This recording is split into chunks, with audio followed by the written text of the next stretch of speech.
नमस्कार, उज्ज्वला किचनमध्ये तुमचं स्वागत. आज मी कारल्याची चटणी बनवते. हे बारीक बारीक तुकडे घेणार या कारल्यामध्ये मी थोडं मीठ घालून असं त्याला लावून ठेवणार आहे. असं कारल्याला मीठ लावलं आणि असं मीठ लावून असं थोडं 5-10 निघून जाईल म्हणून कारल्याला मीठ लावून ठेवायचं आधी, म्हणजे त्याचा मीठ कडूपणा निघून जाईल. आता हे लसूण आहे ना, हे लसूण मी ठेचते ह्याच्यामध्ये खलबत्त्यामध्ये. मी आता लसूण ठेचून घेते.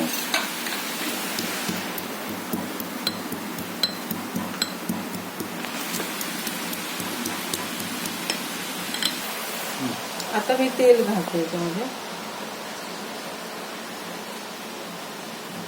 1 चमचा तेल घातलं. आता ना थोडे जिरे घालते याच्यामध्ये. थोडे जिरे घातले. आता खलबत्त्यात ठेचलेला लसूण घातला. लसूण घातला ना, आता मी त्याच्यात हळदी पावडर घालते.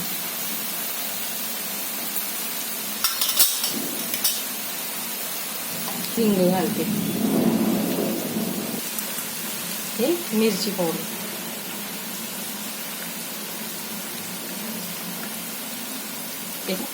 1 चमचा धना पावडर,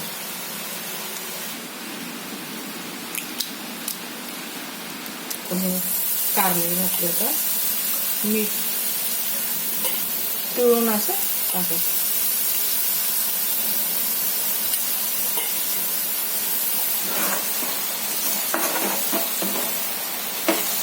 गूळ घालते मी. हा गूळ आहे.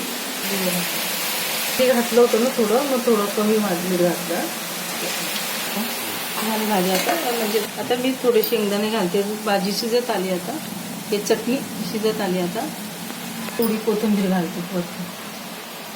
शेंगदाण्याचा कूट, कोथिंबीर, गुळ आणि पाणी आलं त्याला. पाणी मी घातलं नव्हतं त्याला. शेंगदाणे, मी कोथिंबीर घातली. आता वरतून झाली चटणी. आता झाली करून. आता मी ना ती चटणी काढून घेते. खूप छान कारल्याची चटणी. मी कारल्याची चटणी बनवली. झाली कारल्याची चटणी बनवून. कारल्याची चटणी माझ्यासारखी चटणी करून बघा.